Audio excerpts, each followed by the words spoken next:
his days, and he thinks by killing the cubs and the girls will come into season again. Very difficult decision to make, but everything seems to point to Black and Tan being a killer of his own kind. And I think we will get rid of him. Do you really think it's the right thing to do? Yes, I think so.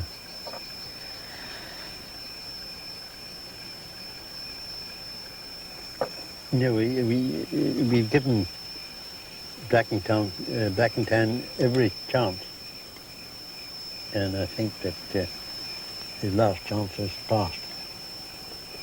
Well, then he has to go. We have to I think so.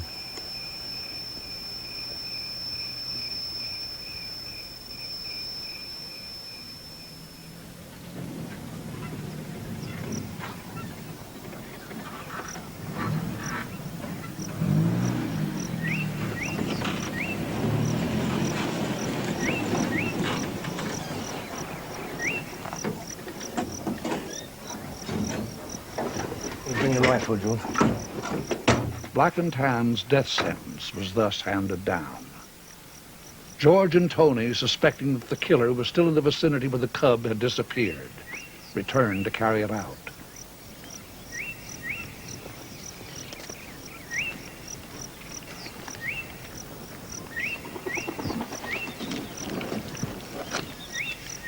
Hey, George, look, Cora's up here with one cub.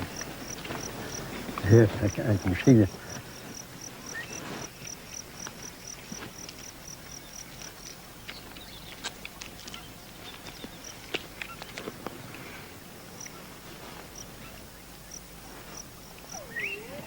Hang on, and there's another one a bit to the left. Can you hear it? No, I can't square. Just on the left, definitely to the left. Yeah. Can you hear it now? Yes, I think I can hear it.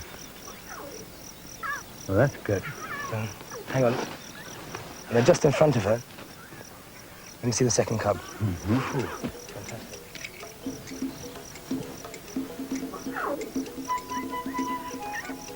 Can you see them there? Yes, well, that's wonderful. Black and Tan seems to be behaving himself really quite well, isn't he? He's not the bad he is.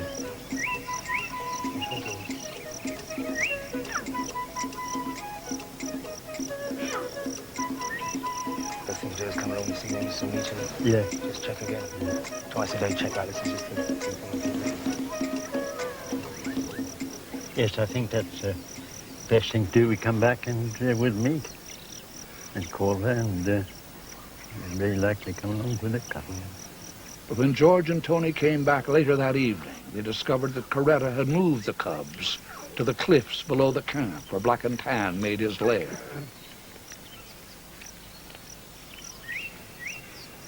Later, just before sundown, they will try to coax the cubs to safety inside the compound. To bring the cubs inside would be in direct opposition to George's purpose to return lions to nature rather than save them from it. He hopes an alternative will present itself.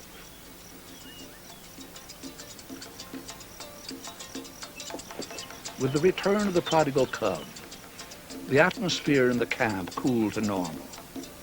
Death and renewal, death and renewal. It was all within the scheme and cycle of nature, which George had long since come to terms with.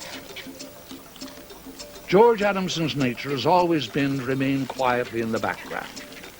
Indeed, so far in the background now as to be virtually inaccessible. But bandits and thick bush have not deterred speculation as to who or what he really is. He has been called a prophet, a character, an eccentric, and now and then nothing more or less remarkable than a saintly old man.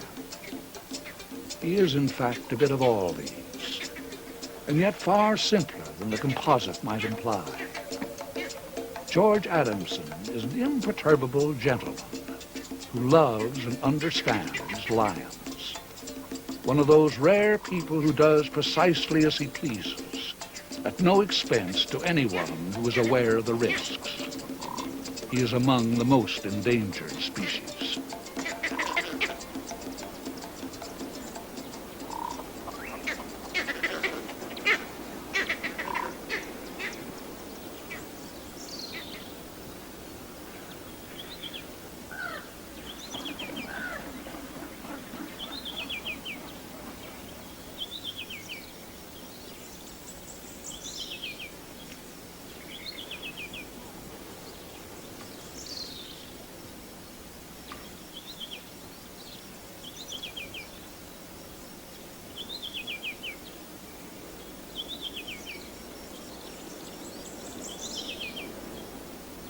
Having secreted the cubs in the cliffs, Coretta and Nadja have begun to relax, at least for the time being.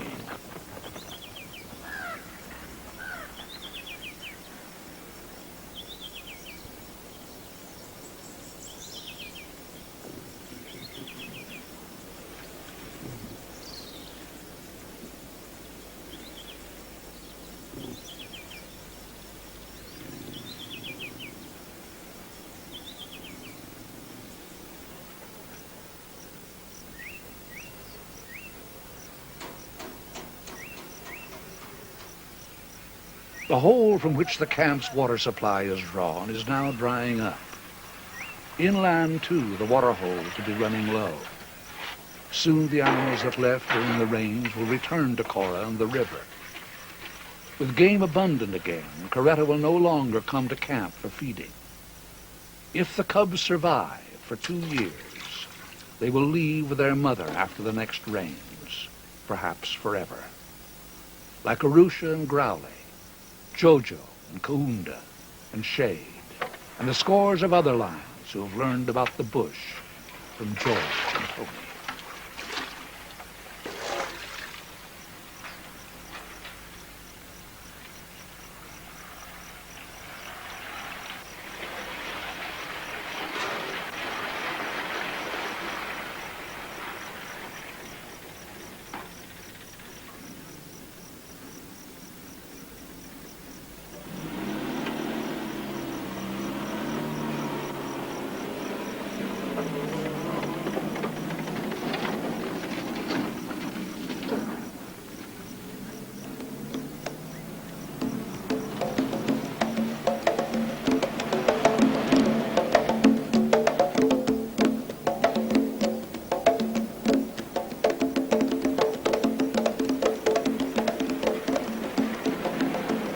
The plan remains to bring the cubs into the compound, but there's a long way between the bait and the capture, and lions are no more predictable than men.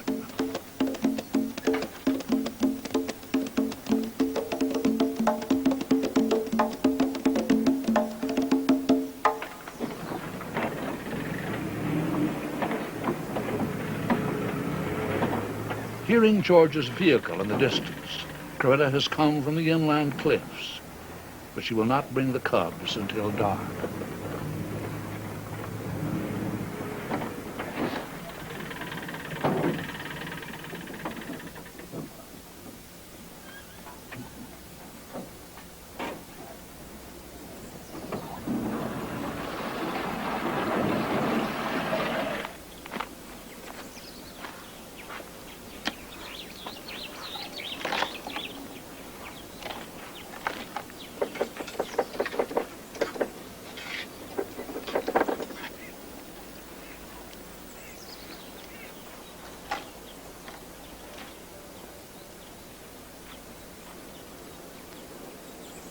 Where do you think she's been all this time with her cubs? Just way inland somewhere, away from...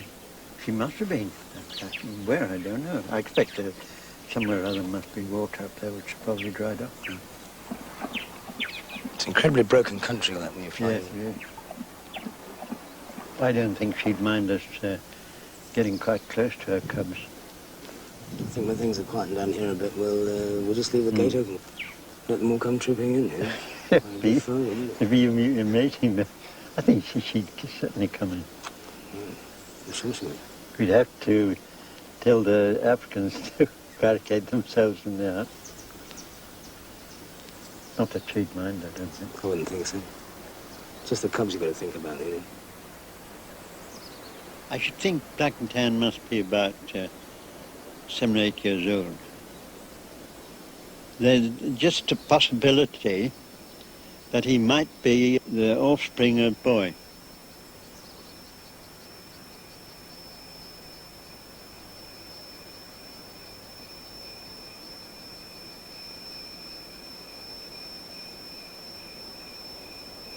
After gutting the carcass to implement feeding the cubs, Coretta returned to the cliffs to fetch them.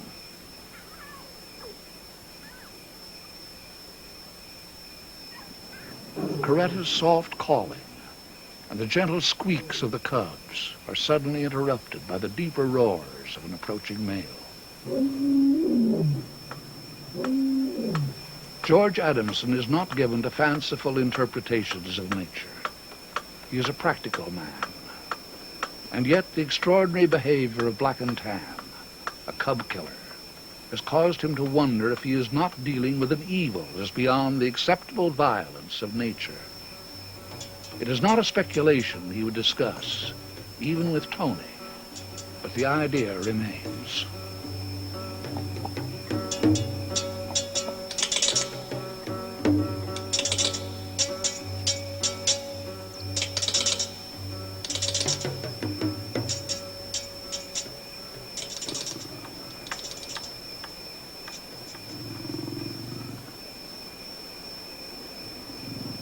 Maneless, as lean and brutal as the land, Black and Tan.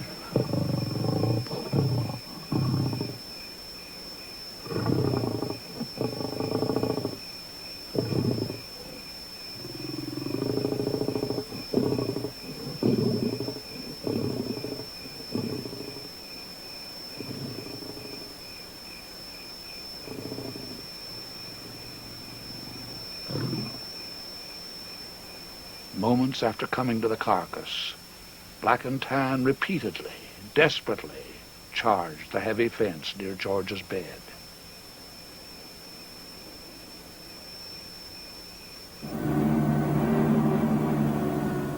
George and Tony debated till dawn, considering and reconsidering their present predicament.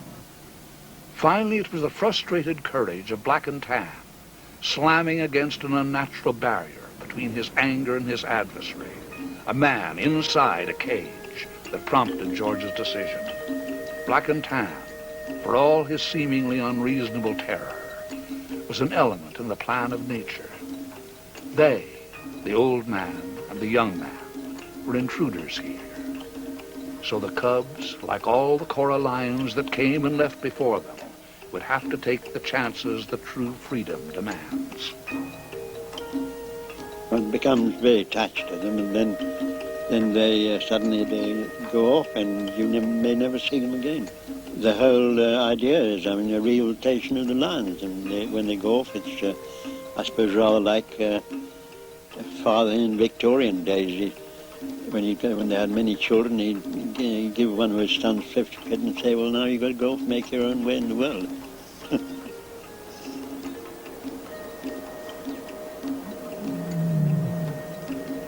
According to African legend, the roaring lion asks and then answers a rhetorical question. Who is the Lord of this land? Who is the Lord of this land?